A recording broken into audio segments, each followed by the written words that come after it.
Each year, Microsoft Research hosts hundreds of influential speakers from around the world, including leading scientists, renowned experts in technology, book authors, and leading academics, and makes videos of these lectures freely available.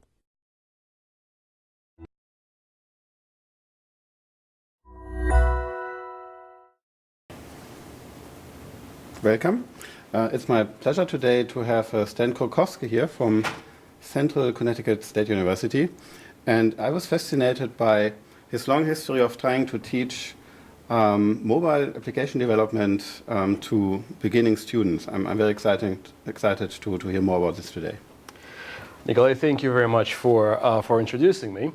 Well, whether it's a long history or not, longevity is a very, very subjective issue. I've been doing this since probably 2008, maybe 2009, but I will talk some more about that a little later today. So what I wanted to talk about is not just any kind of application development for mobiles, but specifically mobile game development, and where it fits into the academic curriculum. Well, to begin with, I think it's quite obvious. It doesn't matter how serious a person is, how many academic or other achievements a person has, we grow up with games. Whether they're mobile games, toys, whatever it is, that's where we start.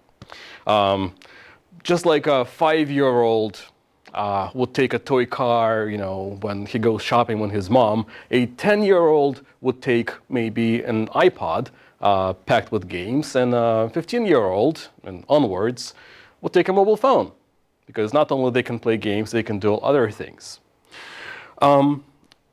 An interesting trend that's been going on for some time is that not only we're playing with toys, we are playing with gadgets that are far more than toys. And all these gadgets, Walkman, portable radios, they're converging. So today, the thing that you carry in your pocket is no longer just a mobile phone. Let's say 10 years ago, it could have been a device designed for just one purpose. Today, that one little tiny box, or whatever shape it is, it's suited for so many different things. It's your media portal. You can watch videos, you can keep in touch with friends, you can play games, you can do all sorts of things, capturing videos and pictures, and it's all in your pocket all the time. Question is, how is this all happening? Today, these are quite obvious things, but we don't really notice all these obvious things because we kind of are surrounded with them. If you told anybody, let's say 15 years ago, that, hey, you will be able to browse the web. Well, some people 15 years ago didn't even know what the web was. But if you could browse the web using this little tiny computer that you carry in your pocket, that was would have been quite difficult to imagine. These little tiny things, these mobile phones that we carry in our pockets today, well, they pretty much have the same power that desktop computers had 15 years ago. Again, right now we're kind of taking it for granted, but if anybody told me that this is how things are going to be, to myself 15 years ago, that would have been quite difficult for me to wrap my head around this. So not only technology evolves, the way how people and young people, school kids, high school kids, how they interact with technology, it also changes. I like to ask my students a question, a very, very simple question. Okay, so if I ask you, what comes to your mind when you think about computers or technology in general, what would that be? And again, when envisioning their answer, I'm trying to answer this question to myself, 15 or 20 years ago, and I would think, well, gee, probably a PC that I had when I was, 17 or 18, and I was playing games, writing some basic programs. For me, that was technology, that was computer. And a 17-year-old or an 18-year-old or 20-year-old in my classroom would say, well, PC, what's that? I don't know what PCs are. It's my mobile phone. That's what I use for basically everything. For a lot of kids these days, the first technology device that they get is a mobile phone, or perhaps an iPod, or something like that. And later on, maybe they'll get a laptop or a PC. PCs are A lot of people will say, well, they're on the way out. It's kind of the technology platforms, they're moving away from that. The only reason why I'm talking about PCs is, although the technology overall is evolving, the way how we're teaching technology or anything in general, it seems to be stalled and kind of frozen in literally the last century. And it's not only about teaching computer science, it's just teaching in general. Now, I have to make a very important disclaimer. I'm not trying to say that, because there is this new technological innovation, we have to immediately switch the way how we're teaching using that new technology. What comes to mind, even though I'm not that old, but let's say when these are the stories that I hear from my senior colleagues. They said when TV was first invented and was brought into everybody's homes, everybody was saying, okay, distance education, taking courses via TV or mail order VHS tapes, that's the future. How far did this get us? Probably not that far. But distance education, hybrid courses as an idea, it's kind of taking off. So I'm not talking about education in general. I'm talking about education in computer science. Today, if you walk into a typical classroom, a lab, a studio, what do you see? You see desktops.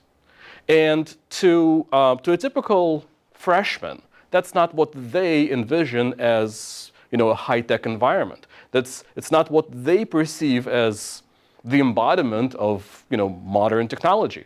Again, to them, it's something small, something that you have in your pocket with a simple GUI, but not that monster that that they would see in a lab. And I'm not exaggerating. It's not just in smaller universities that they're stuck with PC labs. Even bigger, very well-funded universities, their kind of mass access computer labs are still dominated with PCs. Not that this is a problem at all, but this mode of teaching, it has a certain number of implications. And again, I'm talking only about computer science, only about, specifically about introductory computer courses. Well, traditionally, when you get into CS1, so what are you taught? Structured programming, maybe Java, classes and such. And what kind of examples are you getting? All right, well, let's calculate average salary of some employee. Well, that's really exciting, really. And these kinds of examples that students see in their classes, I mean, if they have their mind already made up that, yes, studying computer science and programming, this is what I want to do, and nothing is going to change my mind, fine, no problem. However, for a typical student these days who are kind of thinking, well, maybe I like this, maybe I don't want to like that, maybe I want to take this course, I kind of think I want to do computer science, but I'm not sure, so I'm going to try this CS1 and see how it goes. Oftentimes, the feeling that they get is that computer science is coding. Well, is computer science coding or not? Coding or programming, some people would say it's the same thing, some people would argue that it isn't, regardless. But programming is a necessary component. Some people would say it's a necessary evil. It doesn't matter how you perceive that. There is no computer science without programming. That's granted. But is computer science just about coding and programming? Hell no, it isn't. There are so many more other things that are going on there. And it's really, really, really important to convey these ideas to students in introductory classes because we are literally at risk of losing them. And I'm not saying this because this is my subjective opinion. If you look at the enrollment trends, after the big peak around late, I'm always confused how to call these years, 1990s, right? 1990s to early 2000s, there was a big peak, and then it kind of fell off the cliff. In the last 3 or 4 years, well, maybe 2 or 3, I should say, the enrollment started climbing up very, very slowly, but there is an upward trend, but still they're not anywhere near where they used to be. And granted, enrollments in programs such as computer science are cyclical, but nevertheless, we have to fight for whatever students we got. Whichever student has indicated that they have some interest in computer science, We have to grab them while they're there and try to convince them that, yes, indeed, if they have some interest, we have to kind of keep that going and try to make them as engaged in the material as we possibly can. So, how do we motivate students? It's always a question. Some people say, well, let's play games. And I'm not talking about, I will be talking about game development, but there is a bigger trend about using educational games. In fact, so my semester started about a month ago, and as usual, there was an introductory meeting with the provost, the chief academic officer, and he was all about games. He said, well, games is the latest trend. We have to embrace it. Well, what kind of games? Again, we're not talking about just computer science or technology or computers or whatever. Well, so we can teach through games. Well, in fact, I have a colleague from a journalism program, and she says, well, she's using educational games to teach journalism. It was a little bit difficult for me to kind of process that. How do you play a game and teach journalism? But she explained it to me, and it made perfect sense. It's like you talk about some made-up story, and you're trying to dig up some sources for that, and you work within a team, and it's all about journalism. And again, I'm probably making no sense here, but the way how she explained it to me, it was actually quite interesting. And if I were to study journalism, it kind of would make sense. Question is, can we teach everything through a game? Can we teach, I don't know, English or biology? We probably can. Question is, would that be more appropriate for, I don't know, elementary or middle school or university? That's where it gets me. I'm not sure that, this game playing kind of stuff is really appropriate to the university environment. I don't want to make a blank statement. I'm sure there are some instances where it's basically just what the doctor ordered, but is it a panacea? Is it a solution for all the problems? I'm not quite sure. Still, I'm talking about games. I'm not talking about playing games. I'm talking about developing them.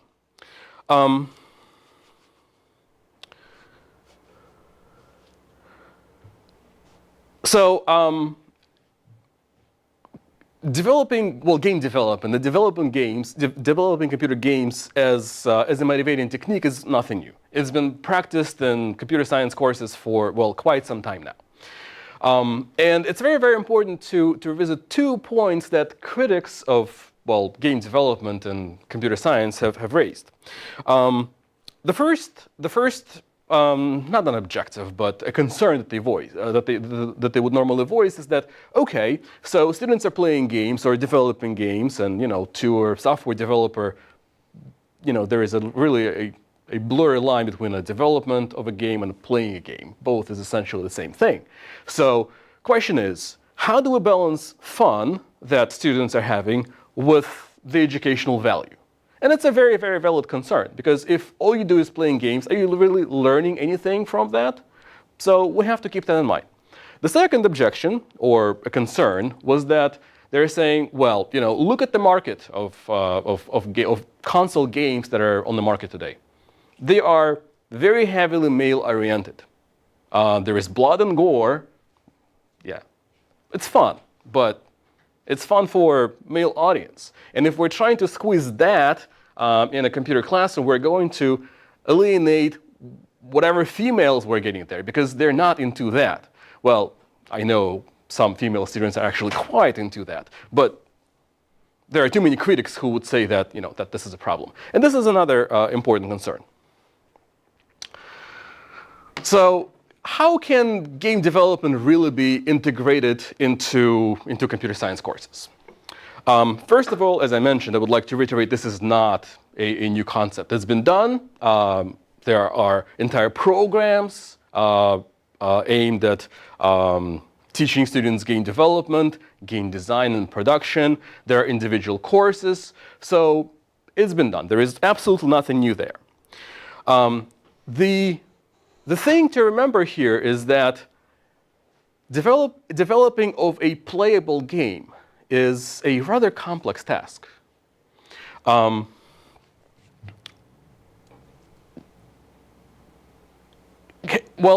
anybody who have ever played any kind of engaging game, anybody who understands what it takes to develop a piece of software would be able to appreciate how much effort it would have taken to program this game and design the gameplay, design the graphics and sounds and everything else, and how much skills it would require, and how much, and the diversity of all the skills that would be required to actually create a product like that. Now, if you are in a program, in an entire curriculum, which incorporates many different courses aimed towards producing somebody capable of developing a computer game, yes, absolutely. But remember, the focus of what I'm trying to look at is, okay, so we have these kids in CS1. How do we motivate them? Can we give them a console game and say, here, let's develop that? No, it isn't going to work because they simply do not have the skills for that. It will be really exciting if they could do that, but they're not anywhere near the skill level and the diversity of different areas and computing and all related areas that would be necessary to create a playable game. Now, there is one class of games that people typically call casual games that actually may solve the problem. Again, I'm not trying to say that this is a solution to all the problems, but casual games, think about it. Games like this one, Angry Birds, any kind of puzzle, anything like that. What do they all have in common? Well, they're simple, meaning that, well, simple actually implies a lot of different things. Typically, there is not that much animation going on, and whatever animation that there is, it's typically very, very simple. The logic is fairly straightforward. The gameplay is, again, simple. There is no long scenario that you have to go through. Or if there is, it's kind of compartmentalized into levels, and you can pause at any time. As a consequence, you can play these games in short periods of time or in long periods of time. It's really up to you. You can start and stop at any time. So you can play, during a break between classes, while you're waiting for a bus at the bus stop, or during a boring lecture. Why not? It's certainly doable. A couple of other things, quite good things going on for casual games. Statistics show, and again, I'm not making this up. Statistics show that these kinds of games, puzzles, whatever, they are what they call gender neutral, meaning that both males and females enjoy and play these games equally. There will be no possibility to alienate or to attract a disproportionate amount of males or females. Everybody should be fine with these kinds of games. Because of all these, properties, if I might say, of these casual games, they actually might be quite suitable for using them in introductory classes. One other thing, it's these casual games that, I don't want to say dominate, but again, if you think about the market share of different kinds of games that people have on their mobile phones, these are the kinds of games that people play predominantly on their mobile phones. What else is good about mobile phones is that, all students pretty much have them. Whether we like it or not, they do have them, and they will use them no matter what you do. If you tell the students that you have to turn it off during class, will they? Nah, they won't. They'll just keep on texting, and all you're going to see is and they will be looking at their crotch somewhere and smiling at it. Yeah, what's so funny going on down there? It's probably your phone, you're texting your friend. And hopefully you're not doing it during the test, because your friend may be sitting out there in the hallway and giving you the answers. Well, anyway, question is, this technology is already there, and if we don't do anything about it, it will be used, in a quite a disruptive way. So instead of fighting it, we might as well just embrace it and say, all right, let's take all these phones that you already have and do something productive with them. Let's try to use them and develop games for them. So what are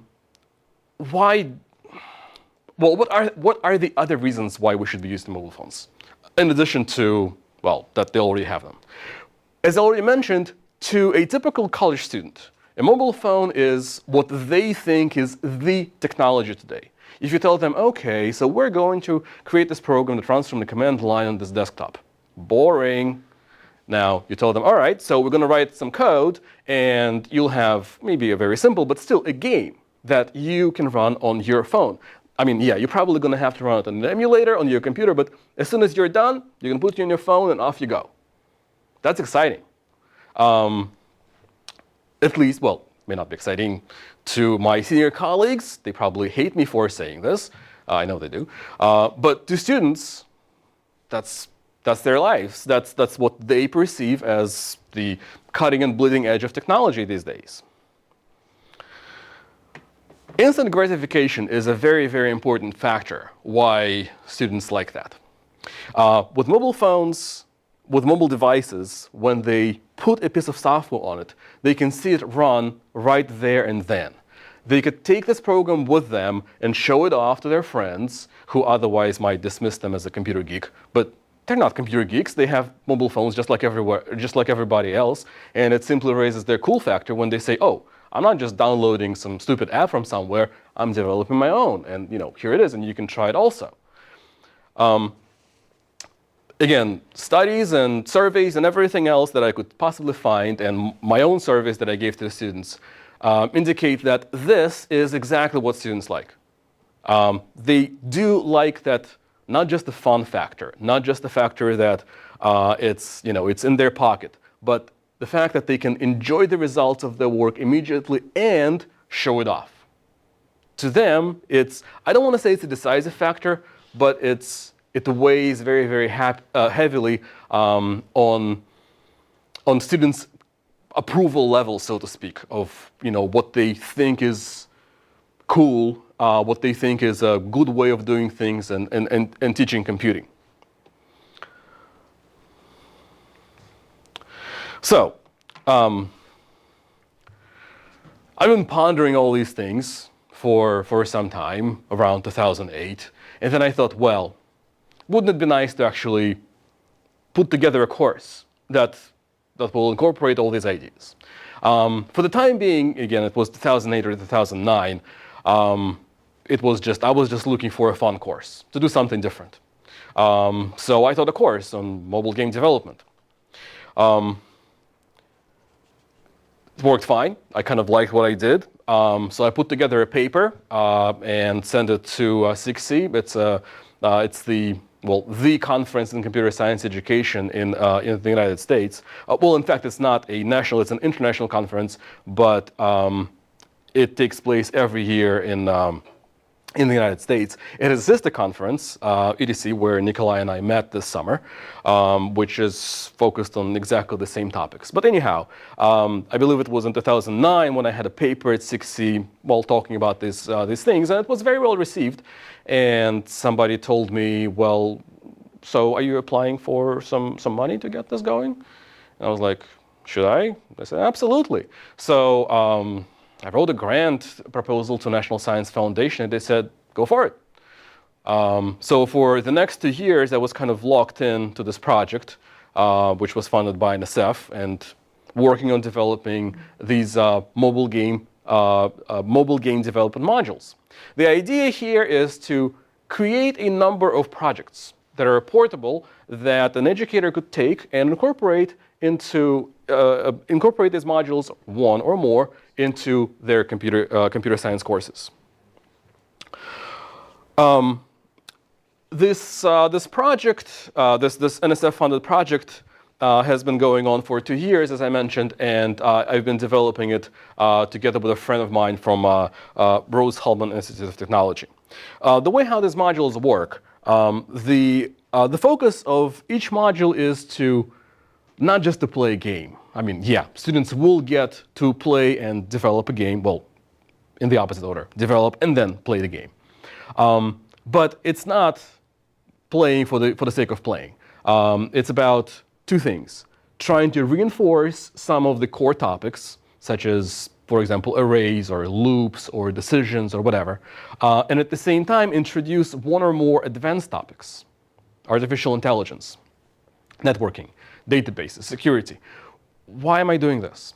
Remember, one of the premises that I made in the beginning was that students do get disillusioned in early computer science courses. So if we expose them to all the richness of the discipline, that yes, there is coding, you have to do that. But once you're done with that, you'll be able to do all these other interesting things. Well, we hope that they're interesting to them, which may or may not be directly related to programming, say AI or databases. How much programming is there in these two disciplines?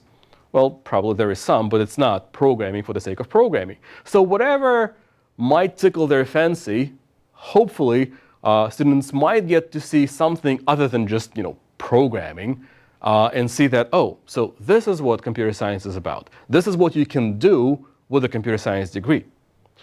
So each of these modules focuses on one or more of these quote-unquote advanced areas. There are no interdependencies among these modules. Instructors can take up one or two or several and put them into their courses. And the primary audience is CS1, data structures, and the courses at a similar level. Although I know these modules have been, somebody used them in a more advanced courses. So I'm using Java in these courses, in these modules. And the question that I'm getting asked a lot is why? Why, oh why, would you ever use Java? I'm asking that question myself. Why? Well, if I were to do this now, I would stay away from this as far as possible. Not because I dislike Java. No, just before coming here, I spent a few days in San Francisco Java 1 conference. And you have to admire Oracle for all the support that they're drumming up. But, well, there are a couple of reasons why Java is the platform for this project. Again, I started this in around 2008. So what kind of alternatives are there, or were there, should I say, in 2008 for any kind of mobile application development? Well, Android was not anywhere to be seen. iOS was, taking off. But as with anything coming from Apple, you have to develop your code on an Apple computer, which is great, except that they're expensive and very few universities have dedicated labs with Macs. The most important reason, perhaps, is that Java is the language that we're teaching to our students these days. If you look at the national curriculum for computer science, it's Java, Java, Java, Java everywhere. One of the objectives of my project was to try and engage students that are coming in. A lot of better students, should I say. They take advanced placement courses in high schools. There, they really don't have an option. If such courses are offered in their high schools, they are in Java. So that was pretty much the primary reason why I stuck with Java. And again, at that time, it was not just the environment that we're teaching Java as educators. Well, the vast majority of us, at least, but also for the lack of alternatives. The biggest reason why I regret that is because, one other thing. Again, back then in 2008, pretty much, or 2009, pretty much whichever platform you look at, except for iOS. Those phones, those operating systems running on those phones, they could run Java applets, and that wouldn't be a problem. They could run native code written in whatever it might be, or they could also run Java applets. These days, how many operating systems, mobile operating systems, are there that actually run Java applets? Not too many. So. Yeah, it's fun to teach these things, but the skills that the students would get as mobile application developers in Java, they're not really leading them anywhere. Well, Android runs on Java. Yes, but it's a little bit different. Java libraries that I'm using there, they are specialized. There's a special Java API for sprites, canvases, etc., which there is a subset of Java called J2ME, Java 2 Mobile Edition. That's what it is. Yeah, I do love Android, but it's a little bit different. It's something else. So, but I want to make a step back and say, the objective of this project is not to teach students, not to make them proficient mobile developers. Not at all.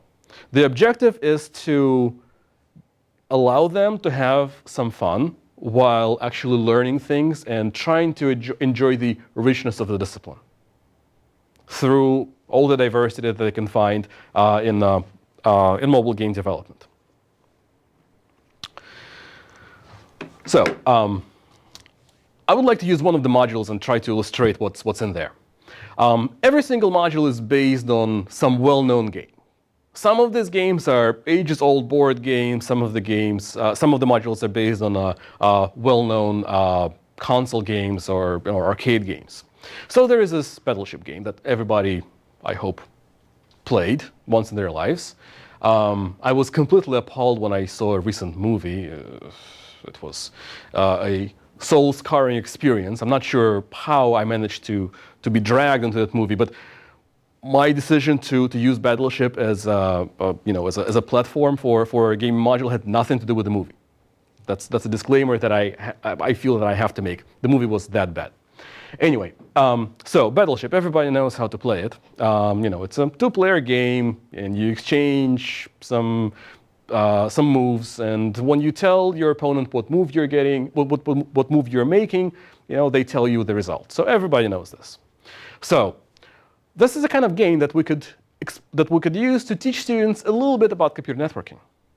Where are networks in here? Well, come to think of it, the idea of communication protocols is central to computer networking. And when the two players exchange information about their moves, well, they are communicating using a certain protocol. So we do a couple of things here. First of all, the students get a big scaffolding code, which already has quite a bit of the GUI infrastructure and, most importantly, a message passing protocol. We wouldn't want CS1 students to program sockets. No, it's already there for them. What they need to do, they need to understand what a communication protocol is and to implement their own. That might sound like a tall order, but actually it's fun. And most students are quite capable of doing this. Before they get to play this, before they get to implement this on the mobile devices, I ask them to, play the game on paper and pencil and think about the information that they're exchanging and try to formalize, put it in some kind of format. By that time in the course, in the CS1 or data structures, they would know about formats. They would know about different ways how they can formally explain the information that they're sending back and forth, and rules and decisions that they're making based on what they receive. So all they need to do is to play the game on paper and pencil and try to think about the formalities of that information exchange that's going on. And then simply take that information and put it in simple code. And they can do it. I'm saying it not because I think they can do it, because I know they can do it, because they did it. There are quite a few other things going on in a typical module. Of course, there are learning objectives and learning outcomes. And in this particular case, we expect students to learn some basics of communication protocols and be able to implement a simple protocol in Java. And so this would be their exposure to an advanced topic. A core concept that they would be reinforcing here is of course decision making. So this being a module that we would like other educators to adopt, we have to bundle with lecture notes and all the good stuff. But we're trying to make it fun for students, and for every module we're trying to give suggestions as to, okay, what else can they do? What else can students do with that scaffolding or the code that they're going to create? Well, in this particular case, the framework that we're giving them essentially would allow them to use that framework for any kind of turn-based games, because that's what it is. It's a turn-based game. And they can use that message passing infrastructure between the two phones to implement similar games that use 2 players. Also, every single module incorporates this element which I like to call creative exploration. So using the same game, sometimes it may not be obvious, but it's often quite easy how you can completely turn the semantics of a game kind of on top of its head. So for the Battleship game, there is a game called Crazy Gardeners. We don't implement it. We just give students enough graphics primitives and backgrounds and sounds and everything else that they can use to do that. So Crazy Gardeners is a game of, well, 2 gardeners who have nice flower beds, and what they're trying to do, they're trying to destroy their flower beds. Sounds ridiculous, but actually students like that, especially those who like destroy things. And they don't have to fiddle much with the code once they have it. All they need to do is to replace the graphics assets. Of course, while knowing what they're doing. Just to give you an idea, there is another module that implements a Connect 4. This module, of course, is aimed at teaching introducing students to some basics of artificial intelligence. With this particular module, I would like to illustrate why a game like this would be especially interesting to be offered on a mobile device. So with all the good things about mobile operating systems and everything, the devices on which this code runs, they are resource constrained. There is not as much memory as you would find on a typical desktop, and no virtual memory to speak of. And the processors, as good as they are, they're still much slower.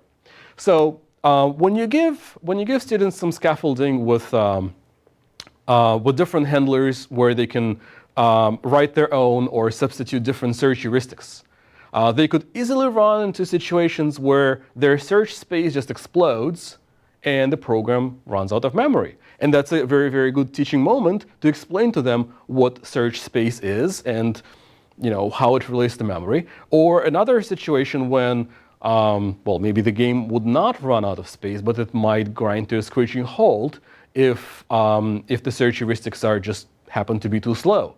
Again, a good teaching moment explaining what is going on and teaching them the balance between space and time in terms of computer programming. So it's all good, but we had to figure out whether this is actually working and see what the students think. So we enlisted a couple of professionals who all that they do is they do institutional research. They give different surveys to students, and they do their own magic. So I won't bother you with all the boring acronyms and stuff like that. But what we're trying to measure here is, so when we give students this game development project, does it have any kind of effect on student persistence, on student engagement and motivation? One important thing to keep in mind, it was not our objective to try to improve student grades. We want them to be more interested. We want them to be more motivated in what they do. Boosting the grades would be great, but this was not our objective. As a consequence, we were trying to make sure that at the minimum, the grades would not go down, because that was a possibility. What if students are spending too much time playing games instead of learning something through playing these games? So over the course of 4 different semesters, we offered these gaming modules in several sections of CS1 course at 2 different institutions, at my school and Rose-Hulman. And for every offering, we had a test and control group. A control group would be, a traditional section taught as it did before, and the test group would be typically a section of the course taught by the same instructor, but with this module incorporated. Other than that, the students would have exactly the same experience, the same tests, same lectures, same labs, same instructor, same everything. The differences were actually quite interesting. And I'll just probably skip to the summary of these results. Even though the overall report is quite large, with lots and lots of interesting or actually boring statistics, the underlying theme of the results was this. Students definitely liked it. And why? Well, why wouldn't they? Again, we were trying to look at the metrics of their engagement, how interested they are in learning about things. And there were clear positive trends at both institutions. However, it was quite interesting that it appeared, based on the analysis of the statistics, that it worked better at my school. Not because it was me, actually it wasn't me offering these modules there, but the demographics, our student demographics, are a little bit different between Connecticut State University and Rose-Hulman. Well, Rose-Hulman is pretty much the topmost school in the United States in terms of engineering, computer science, education, stuff like that. My school is, is quite an ordinary regional university. So we have all kinds of students, whereas at Rose-Hulman, they basically have the cream of the crop. And we kind of did it deliberately. When we were writing this proposal, we wanted to have two quite different universities to compare our results. What it boils down to is something that I did not really expect. Kids at Rose-Hulman, turns out, expected a very, very traditional experience. They did want to see those boring examples about calculating average salary. They were absolutely fine with that. And based on the comments and based on the statistics that we got, the effects were such that, okay, games, we don't want that. We're here to learn about, boring, dry coding. That's what we want. And why are we doing all that? Mobile devices, no, we don't like that. We don't care about that. Whereas more traditional students said, oh, well, great, we get to play games. The most important thing is that the grades stayed level between test and control group. There was no decrease and no statistically significant increase. But motivation clearly went up. Student engagement with the course material and their opinion about the course instructor, course material, et cetera, went up regardless of, especially at my university, but overall, with a statistically significant measure, these metrics did go up. So again, going back to that big concern that I indicated at the very beginning, was there a balance between fun and learning? Did students have fun? Well, most definitely. There is no doubt about that. And again, it's based on the statistics that we collected. Did they learn something? Again, we were not trying to teach them how to become proficient game developers. We were not trying to teach them how to become really good at mobile application development. We were simply trying to keep doing the good job that we hope are doing and teaching them CS1 material. So did they learn all that? Yes, they did. Because their grades, as I mentioned, they stayed level or even improved, but again, not at a statistically significant level. So in that respect, I believe that we did achieve the objectives that we set in front of ourselves, which were trying to boost student engagement and motivation. So I hope I did not bore you to death. And if you have any questions, feel free to throw them at me. Yes? You mentioned some surveys and saying that the students really wanted this kind of teaching. When these students showed what they had done to their friends, did they sit there and play the game, or did they show them the code? No, they did not show the code. Well, typically it would be quite, again, when we're talking about showing off what they have on a mobile device. On a mobile device, you wouldn't be able to show the code. I mean, you can do this, but it's not what students would want to show off to their friends. I would hate to go off on a tangent here, but I've done a lot of research which really isn't, CS related. It's more sociology, if you will. Things that students perceive as cool, things like that. So to a computer science student, if they have a non-CS friends, they would be terrified of showing them code. Because if they do that, their non-CS friends might perceive them as too geeky, And a typical CS major would not want that to happen. However, if you show them a working product, a typical non-geek person, they do not have a clear association between, okay, code, boring, working product, cool. They don't have the connection. So if you show, if a non-geek sees, a nice game or, something on the phone, that's great, fine. If they see that, oh, so that's what your code does, that might have some negative connotations. Anything else? Well, thank you very much.